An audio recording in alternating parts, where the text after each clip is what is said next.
Hello विद्यार्थी मित्रों, आज हम एक नया चैप्टर पढ़ेंगे जिसका नाम है सूक्ष्मजीव, मित्र एवं शत्रु।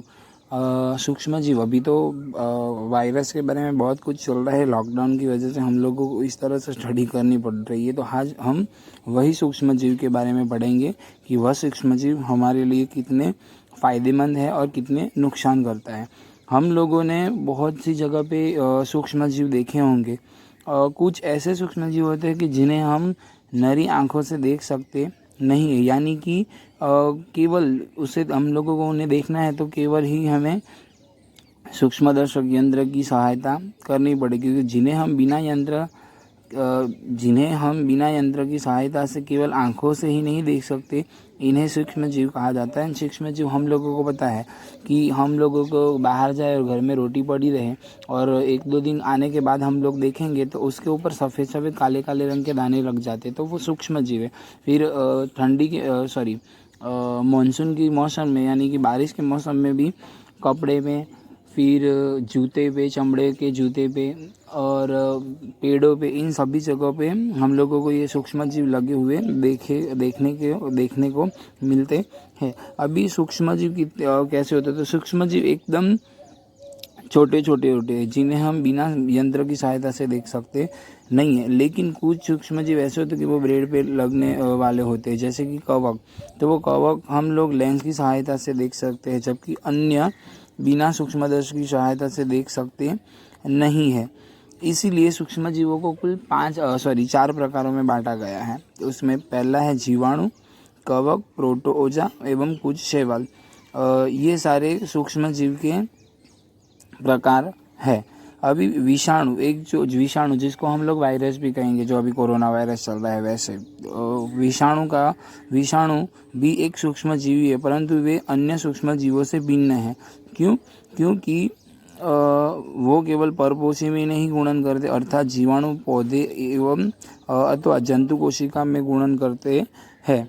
कुछ सामान्य रोग जैसे कि जुकाम, इन्फ्लुएंजा एवं अधिकतर खांसी विषाणु द्वारा होते हैं। ये कुछ रोग जैसे पोलियो एवं सरखरा भी विषाणु वायरस के द्वारा ही होते हैं। उसके अंदर मलेरिया प्रोटोजोआ द्वारा होते हैं। टाइफाइड एवं क्षय जीवाणु द्वारा होने वाले रोग हैं। तो हम लोगों को पता है कि ये कोरोना नाम का वायरस है, वो भी मतलब कि वायरस, एक प्रकार का वायरस ही है। यहाँ पे ये सारे चित्र दर्शाए हुए हैं कि वो कौन से, तो ये सारे चित्र यंत्र की मदद से लिए गए। इसमें ये है स्पाइरल जीवाणु इस प्रकार के आते हैं, हम लोग ये सूक्ष्मदर्शक यंत्र में उसको देख सकते हैं। फिर ये है छड़नुमा जीवाणु, और ये दोनों जीवाणु हैं। फिर ये है क्लेमोडोमोनास, फिर ये है स्पाइरोगाइरा, ये एक प्रकार की शैवाल है।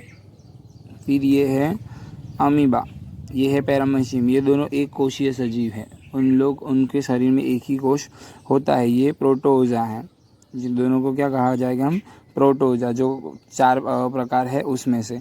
फिर ये है राइजोपस, यानी कि ब्रेड मोल्ड यानी कि जो मानसून की सीज़न आती है तो उसमें छाते जैसा उगता है, इसको हम ब्रेड मोल्ड कहेंगे। फिर ये है पेनिसिलियम, और ये है एस्परजिलस, और ये तीनों के तीनों एक प्रकार के कवक हैं। और बहुत सारे लोग कवक खाने में भी उपयोग में किए जाते हैं, यहाँ पे नहीं, लेकिन आउट ऑफ कंट्री में बहुत सारे लोग खाने में उपयोग करते हैं। तो ये सारे हमारे सूक्ष्म जीवों के चित्र हैं। अभी सूक्ष्म जीव कहाँ रहते हैं, तो सूक्ष्म जीव एक कोशीय भी हो सकते हैं और बहुकोशीय भी हो सकते हैं। मैंने तुम लोगों को बोला कि ये अमीबा और पैरामीशियम, ये दोनों एक कोशीय सजीव है। तो कुछ जीवाणु, कुछ शैवाल एवं प्रोटोजोआ, कुछ बहुकोशीय जैसे कि शैवाल एवं कवक, तो ये सब एक कोशीय और बहुकोशीय दोनों प्रकार के होते हैं।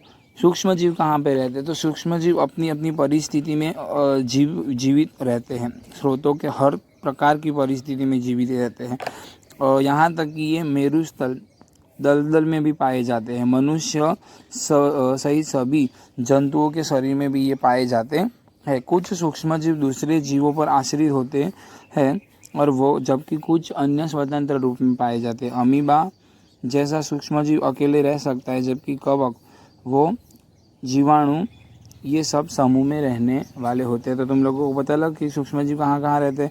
तो देखो सूक्ष्मजीव हर एक जगह पे पाए जाते हैं। हमारे बर्फीले प्रदेश हो, रेगिस्तान हो, मेरुस्थल हो, दलदल हो, मनुष्य हो, जंगल हो, ज़मीन के अंदर सभी जगह पे सूक्ष्मजीव रह सकते हैं। लेकिन अमीबा जैसे जो सूक्ष्मजीव है वो अकेले रहते हैं। और वैसे ऐसे ही कवक एवं जीवाणु ये सब समूह में रहने वाले सूक्ष्मजीव होते हैं। अभी सूक्ष्मजीव और हम, तो सूक्ष्मजीव और हमारा पहले से बहुत सारा घनिष्ठ संबंध है, क्योंकि सूक्ष्मजीव ऐसे हैं तो सूक्ष्मजीव हम लोगों को फ़ायदा भी कराते हैं और उन लोगों से हम लोगों के हानिकारक रोग भी होते। ये दोनों प्रोसेस होती है। सूक्ष्मजीव हमारे लिए फ़ायदेमंद भी है और नुकसानकारक भी है। अभी फ़ायदेमंद किस तरह से और नुकसानकारक किस तरह से वो हम लोग इसमें बढ़ेंगे। अभी हमारे लिए सूक्ष्मजीव मित्र किस तरह से हैं। तो सूक्ष्मजीव विभिन्न कार्यों में उपयोग किए जाते हैं, जैसे कि दही बनाना, ब्रेड बनाना, केक बनाना, इन सब को हम लोगों को बनाना है तो हम लोगों को ये बनाने के लिए सूक्ष्मजीव अति उपयोग है। इसमें लिखा है कि प्राचीन काल से ही सूक्ष्मजीवों का उपयोग अल्कोहल बनाने में किया जाता है। तो अगर हम लोगों को अल्कोहल बनाना है तो अल्कोहल बिना सूक्ष्मजीव की सहायता से बनता नहीं है। प्राचीन काल से मतलब पुरातन से ही पहले से ही ये सूक्ष्मजीवों का उपयोग करते हैं। अभी पर्यावरण को स्वच्छ रखने के लिए भी इनका उपयोग किया जाता है। उदाहरण के लिए ऐसे है कि कार्बनिक अवशिष्ट यानी कि जो हम छिलके विलके जो सब कुछ फेंक देते हैं तो वो उसका अवघटन भी जीवाणु द्वारा ही किया जाता है। अगर जीवाणु नहीं होते तो इसका अवघटन होता नहीं है। इसीलिए जीवाणु बहुत आवश्यक थे। ये सारे पत्ते वत्ते जब कुछ 1-2 दिन के बाद सड़ जाते हैं फिर मिट्टी में मिल जाते हैं तो वो किसकी वजह से, हम लोग जूठा खाना भी फेंक देते या फिर छाल की सब्जी की ये सब जो कचरा होता है जो मतलब कि कार्बनिक अवशिष्ट, तो वो भी ज़मीन में मतलब कि सड़ जाता है, फिर ज़मीन में मिट्टी बन जाता है। तो वो भी किसकी वजह से होता है, जीवाणुओं द्वारा ही होता है। जीवाणुओं का उपयोग ज़मीन की उर्वरकता और ज़मीन की वृद्धि करने में यानी कि कृषि में मृदा की उर्वरता एवं वृद्धि करने में भी सहायता किया जाता है, जिसमें नाइट्रोजन स्थिरीकरणीय में होता है। तो सूक्ष्मजीव खेती में भी बहुत ही उपयोगी है। समझ में आए खेती में किस तरह से उपयोगी है।